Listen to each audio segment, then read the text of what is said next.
Listen, I have been stationed on this backwater planet called Earth for exactly 4 cycles now. And let me tell you something. Nothing, and I mean absolutely nothing, prepared me for what I witnessed last month. My name is Vex Thura, Senior Field Observer for the Galactic Council's Xenobiology Division. And before you ask, yes, I have seen some weird stuff across 47 different systems. But Earth takes the prize for pure, unfiltered insanity. The humans call me Victor. They cannot pronounce my real name, which involves 3 clicking sounds and a frequency their vocal cords simply cannot produce. Typical. But I digress. So there I was, sitting in my observation pod disguised as a maintenance shed near the outskirts of a human settlement they call Millbrook Valley. Population? Maybe 2,000 souls, if you are being generous. The kind of place where everyone knows everyone else's business. And the most exciting thing that happens in a week is when Old Man Patterson's cow gets loose. Again. But then came the incident with the Razorback. Now, before I explain what a Razorback is, you need to understand something about Earth. This planet is a death world. Yes, you heard me right. A death world. The Galactic Council classified it as Category 7 on the habitability danger scale. For reference, Category 3 is where most species draw the line and say, nope, not worth it. Earth is a 7. The gravity is crushing. The atmosphere is corrosive. The weather patterns are violently unpredictable. And do not even get me started on the wildlife. The Razorback is what the locals call a creature that wandered down from the northern mountains. Technically, according to human taxonomy, it is a mutated subspecies of something they call a honey badger. But calling this thing a honey badger is like calling a supernova a little spark. This creature stands nearly 4 feet tall at the shoulder, weighs approximately 300 pounds of pure muscle and rage, and possesses a hide so thick that it has been documented shrugging off projectile weapons, bladed implements, and on one memorable occasion, a direct impact from a farming vehicle moving at 40 miles per hour. The thing just got up, shook itself off, and proceeded to tear through the vehicle's engine block looking for the antifreeze fluid, which it then drank. Because, apparently, toxic chemicals are a light snack for this absolute unit of biological warfare. The first time I saw the Razorback, I filed an immediate report to the Council. Subject line: Urgent. Indigenous megafauna exceeds threat assessment parameters. Response time: 3 days. Council response: continue observations. Document thoroughly. Try not to die. Fantastic. Real supportive. That Council. The Razorback had been terrorizing Millbrook Valley for 6 weeks. It would come down from the mountains at night, raid the garbage containers, break into storage sheds, and generally make a nuisance of itself. The humans tried everything. Traps? The Razorback broke through them like they were made of paper. Tranquilizers? It ate the darts like appetizers and kept going. Relocation? They tried that twice. The beast was back within 48 hours both times, and it seemed angrier for the inconvenience. Marcus Webb, the local wildlife control officer, was at his wit's end. I watched him stand in the town square one morning, exhausted, holding a coffee that had gone cold hours ago, addressing a crowd of increasingly frustrated townspeople. Folks, I know you are scared, Marcus said, running a hand through his graying hair. But we have exhausted every non-lethal option. The state wildlife department says they have never seen anything like this. Even the military consultants we brought in said their standard protocols do not apply here. So what do we do? Shouted a woman from the back. Her name was Patricia Gomez, owner of the local hardware store. Wait until someone gets hurt? My daughter cannot even play in our backyard anymore. Marcus held up his hands, palms out. We are exploring all options, but I want to be clear with everyone. We tried using firearms. Sheriff Thompson put 3 rounds into that thing last Tuesday night. Center mass, good shots. The bullets did not penetrate. They just bounced off. The crowd erupted into anxious chatter. I recorded all of it, naturally, from my hidden position behind the memorial statue in the square. Fascinating stuff. The humans were genuinely terrified. But there was also this peculiar resignation in their voices. like they were surprised but not completely shocked that their weapons had failed. That is when I first heard about Emma Tate. What about getting Emma to try? Someone called out. The crowd went silent. Marcus looked uncomfortable. Now, Susan, that is not appropriate.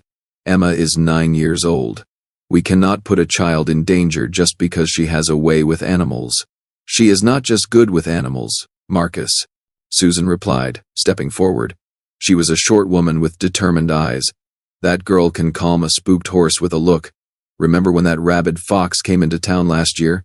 She walked right up to it, no fear, and the thing just sat down and let animal control collect it. Explain that. Coincidence, Marcus said, but his voice lacked conviction. Look, I understand Emma has a gift, but this is different. The Razorback is not a scared horse or a confused fox. It is a genuine threat, and I will not risk a child's life. The meeting broke up shortly after that, but the seed had been planted. I heard the whispers as people dispersed. Emma Tate, the strange little girl who lived on the edge of town with her grandmother. Emma Tate, who never spoke much but seemed to understand animals better than people. Emma Tate, who once convinced a bear to leave their property by apparently just asking it nicely. I needed to observe this child. Finding Emma Tate was not difficult. Her grandmother, Ruth Tate, ran a small farm about 2 miles from the town center.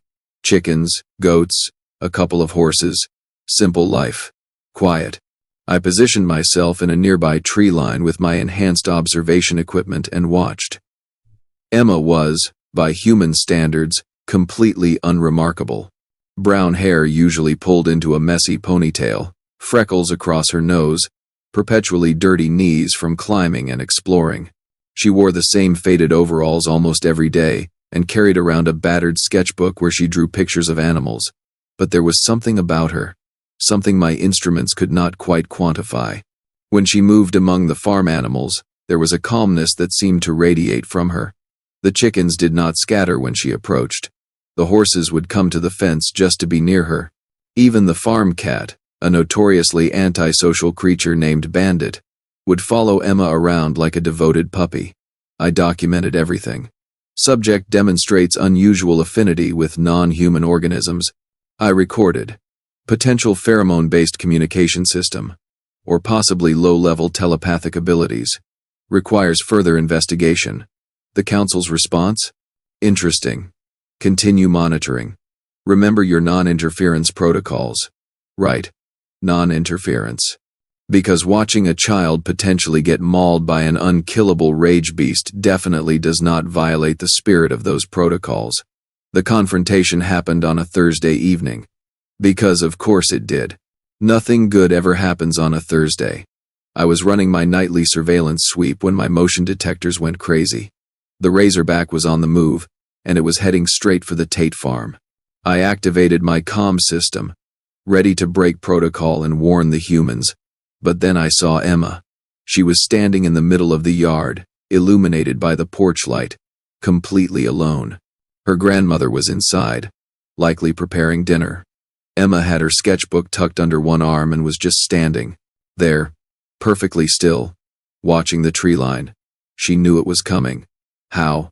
I have no idea. My instruments detected the Razorback from 300 meters out. Emma, with her basic human senses, somehow knew it was approaching before it even broke through the tree line.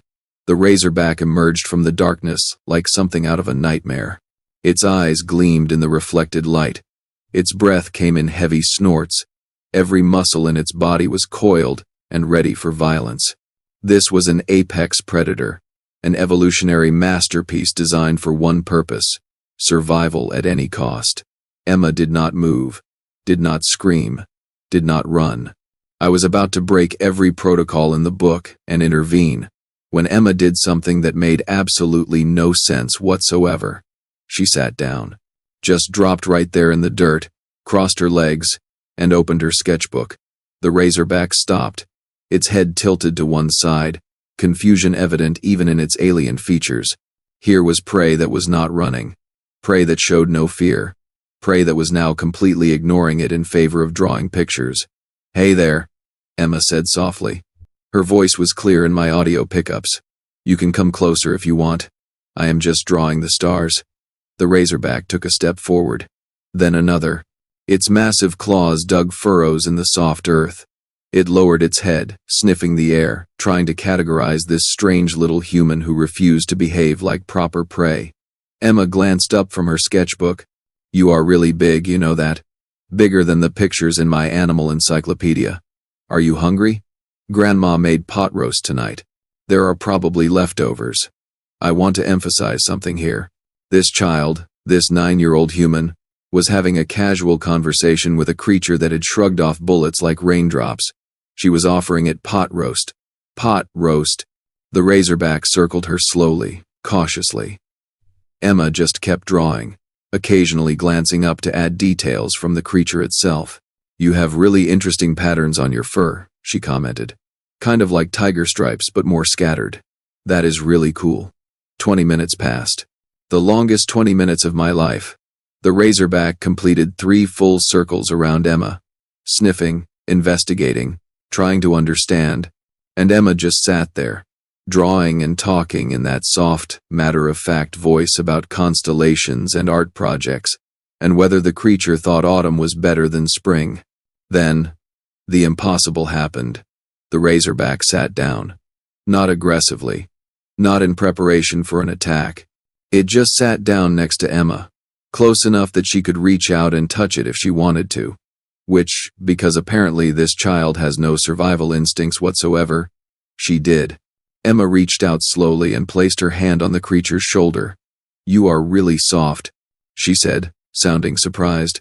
I thought you would be wiry, but you are actually kind of fluffy under all that tough stuff. The Razorback made a sound. Not a growl. Not a snarl. It was almost like a sigh. A long, exhausted exhalation of breath that seemed to deflate the creature's aggressive posture entirely. You are tired, aren't you? Emma asked, her voice full of understanding. It is hard being scary all the time. People keep trying to hurt you or trap you or make you go away. You just want to be left alone and maybe find some food. I get that. People do not always understand me either. I swear on every star in the known galaxy, the Razorback leaned into her touch. This unstoppable engine of destruction, this creature that had defied every attempt at containment or elimination, was now receiving pets from a 9-year-old human child, like it was a common house pet. Emma stood up, brushing dirt from her overalls. Come on, she said. Let us see if Grandma will share some of that pot roast. But you have to promise to be nice and not break anything. Grandma's house is old, and stuff breaks easy. The fording, Razorback followed her. Actually followed her up to the house like an obedient dog. Emma knocked on the door. Grandma, I made a friend. Can we have extra dinner?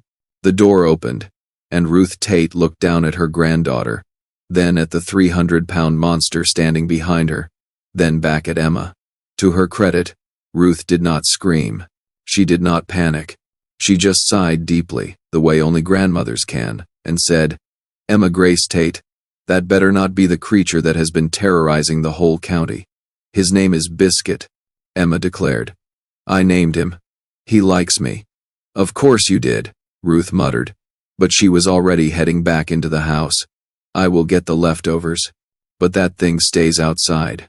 I just mopped these floors. And that, my friends, is how I watched a human child succeed, where weapons, traps, tranquilizers, and trained professionals had all failed. Not through force, not through clever strategy, but through simple, genuine kindness and an apparently supernatural ability to communicate with creatures that should, by all rights, want nothing more than to eat her face off. I filed my report that night. Subject Emma Tate has successfully pacified hostile megafauna through unknown means. Recommend immediate escalation to council leadership. Human capability parameters require significant revision. The response came back within hours. Just 3 words. Tell us everything. So I did. And that is just the beginning of this story. So, here is where things get really interesting. And by interesting, I mean absolutely terrifying from a galactic security perspective. After my detailed report went up the chain, the council decided to send a specialist. Her name was Kira Vell, and she was not happy about the assignment.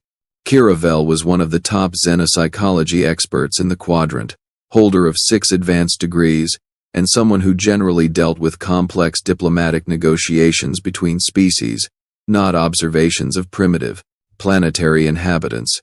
She arrived 3 days after the incident with Emma and the Razorback, which everyone was now calling Biscuit, because apparently the entire town had collectively lost their minds and accepted this name without question.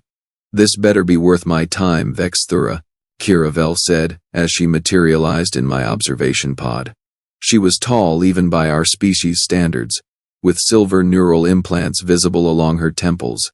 I was in the middle of mediating a trade dispute between the Chorus Collective and the Silicon Hives. "Do you have any idea how difficult those negotiations are?" "With respect, Kira," I said, pulling up my recordings. "I think this takes priority. Watch this." I showed her everything. The town meetings. Marcus Webb's failed attempts at control. The footage of bullets bouncing off the Razorback's hide. And then, the main event. Emma, sitting in the dirt, petting a creature that by all scientific understanding should have torn her apart. Kiravel watched in silence. When the recording finished, she replayed it. Then again. On the 4th viewing, she finally spoke. "This is not possible." I recorded it myself. Triple verified the data integrity.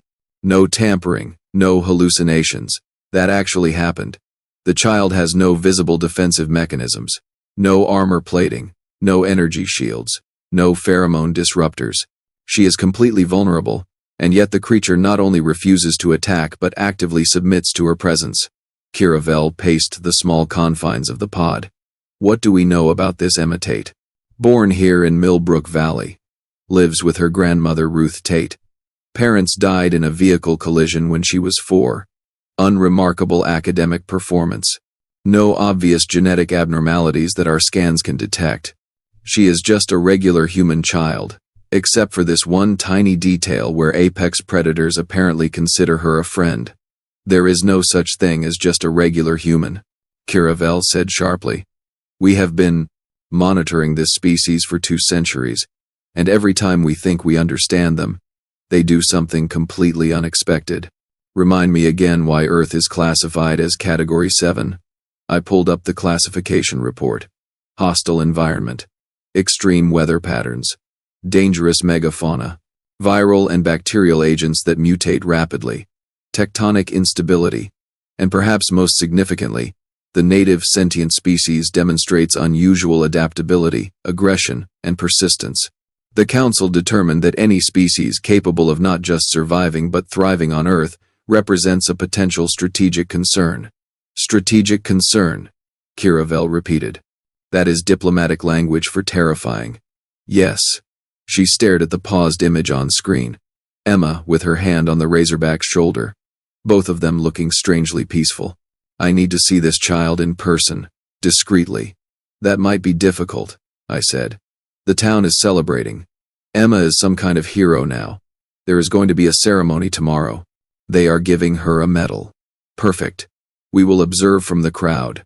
"Well, you will observe from the crowd. I will remain here monitoring the bioscans. Try to blend in, Vexthura. I have been blending in for 4 cycles now." "Yes. And your human disguise still looks like someone described a person to you over a broken communication link. But it will have to do." The next day, Millbrook Valley's town square was packed. Someone had strung up colorful banners. The local bakery had provided cookies. Children ran around playing while adults stood in clusters talking about the miracle they had all witnessed. Because word had spread fast. Emma Tate, the quiet girl from the edge of town, had tamed the monster. Biscuit, formerly known as the Razorback, was now living peacefully in a reinforced enclosure that Emma's grandmother had grudgingly allowed to be built on their property. The creature had not shown aggression since that first night. It ate the sun, food provided, slept in the sun, and waited patiently every afternoon for Emma to come home from school and visit. Marcus Webb stood at a makeshift podium looking genuinely emotional. "I have been in wildlife management for 23 years, he said into a microphone that kept crackling with static. "I have seen a lot of strange things, but I have never, ever, seen anything like what Emma did. This young lady showed courage, compassion, and a wisdom well beyond her years. Emma, could you come up here, please? Emma walked up to the podium looking deeply uncomfortable with all the attention. She wore a clean dress that her grandmother had clearly forced her into, and her hair was actually combed for once. The crowd applauded enthusiastically. Emma, Marcus said, crouching down to her eye level. On behalf of the entire town of Millbrook Valley, we want to present you with this medal for bravery and community service. You kept everyone safe, and you did it in a way that did not require hurting anyone. That takes a special kind of strength. He pinned a shiny medal to her dress. It was homemade, clearly crafted by someone at the high school metalwork shop, but the effort was genuine. Emma looked down at it, then up at the crowd, then directly at where I was standing. My blood went cold. Well, not literally. My species does not have blood in the traditional sense, but you understand the sentiment. Her eyes locked onto mine, not onto my disguised human appearance, but onto me, like she could see right through the holographic projection and neural dampeners and biological camouflage. She could see me. Emma smiled, a small, knowing smile. Then she looked away and stepped up to the microphone. Thank you, she said quietly. But I did not really do anything special. Biscuit was just scared and lonely. Everyone kept treating him like a monster, so he acted like one. When I treated him like a friend, he acted like a friend. It is not complicated. Could you teach others to do what you do? Someone from the crowd called out. My son wants to be a veterinarian. Could you show him? Emma considered this. I do not know if I can teach it. I just listen. Really listen. Not just to what animals say, but to what they feel. Most people are too busy being scared or trying to control things to actually pay attention. From my earpiece, Kiravel's voice came through sharp and urgent. Vex. I am reading massive fluctuations in bioresonance frequencies. That child is broadcasting something, some kind of harmonic pattern I have never seen before. It is subtle, barely detectable, but it is there, and it is not human standard. What does that mean? I whispered, pretending to cough to cover my speech. It means either she is some kind of mutation, or there is something about human evolution we fundamentally misunderstand. Get me closer readings if possible.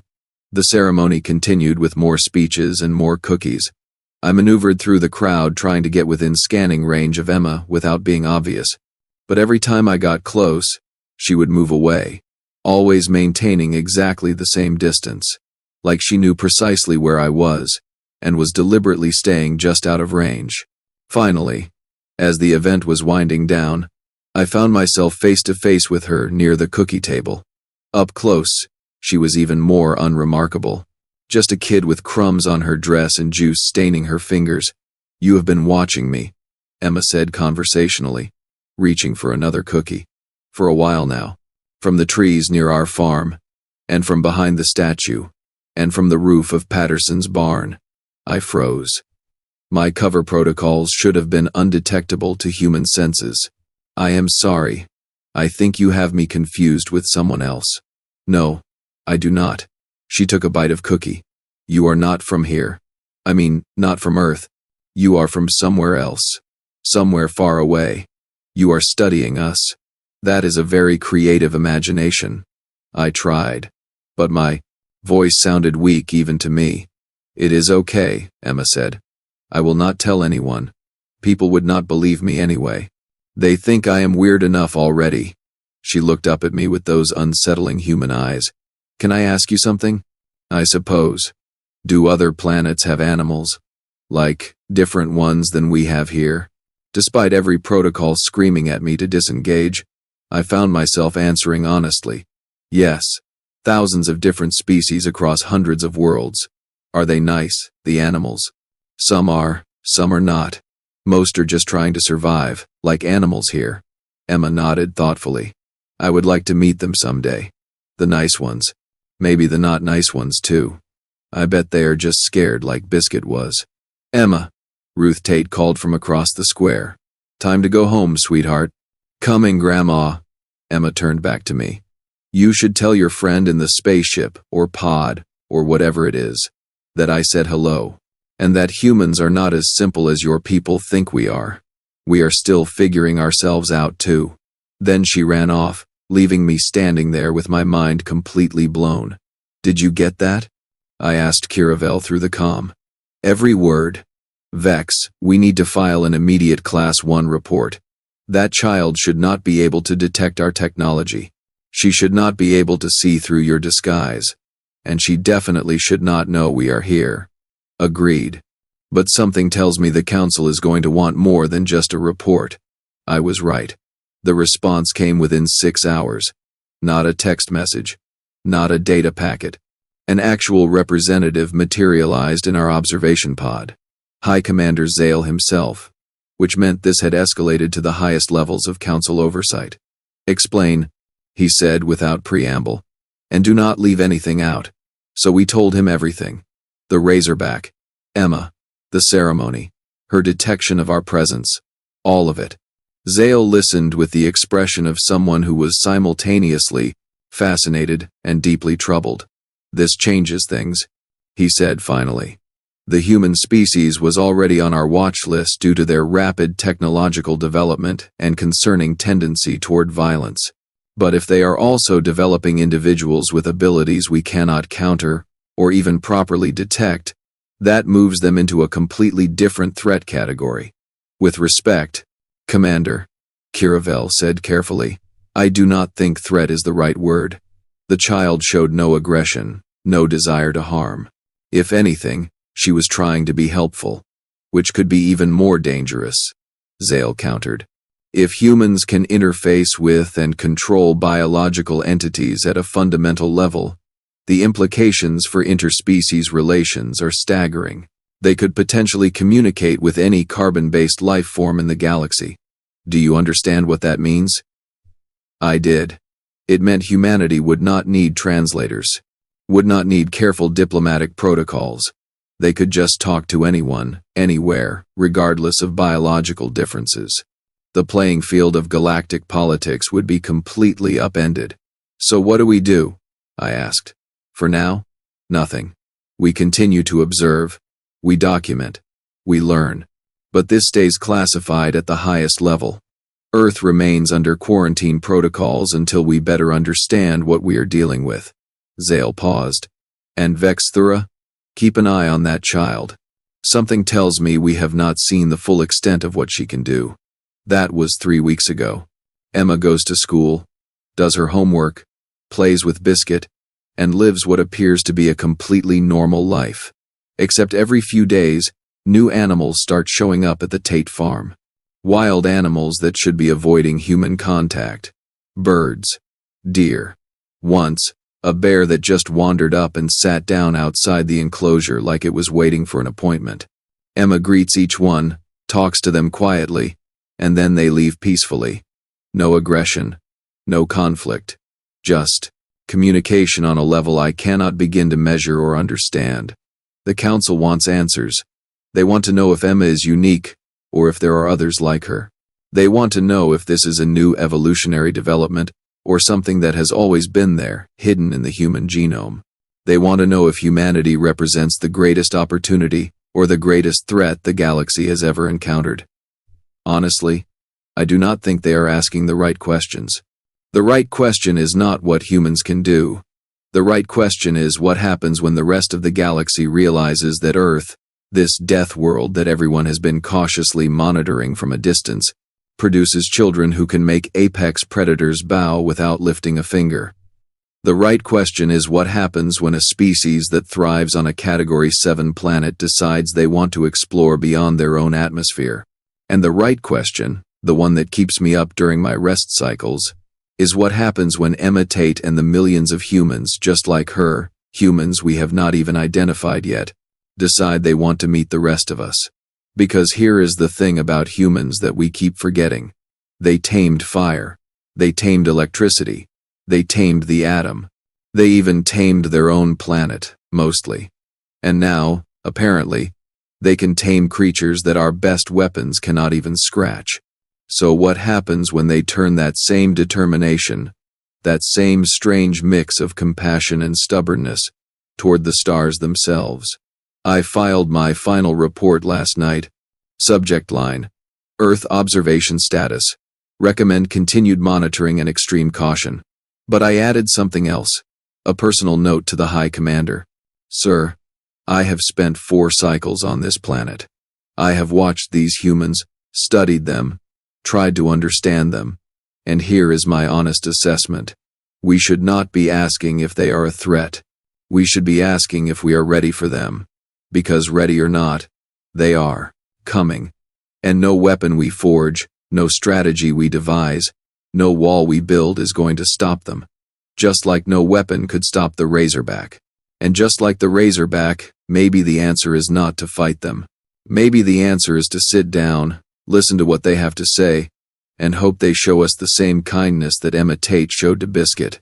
I do not know if anyone at the council will listen, but I had to try. Because I met a 9-year-old human child who looked at a monster and saw a friend. And if that is what humanity is capable of at age 9, I genuinely cannot wait, and am absolutely terrified, to see what they will do when they finally reach for the stars. End of report. End of story. Beginning of everything else.